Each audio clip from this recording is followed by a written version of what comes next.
Ne znam zašto naši ne žele dati gol malo jače u ovom zadnjem napadu.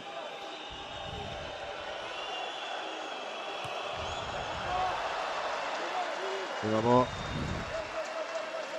Sad je već sve blokirano, nema šanse i nema gola. Kraj utakmice.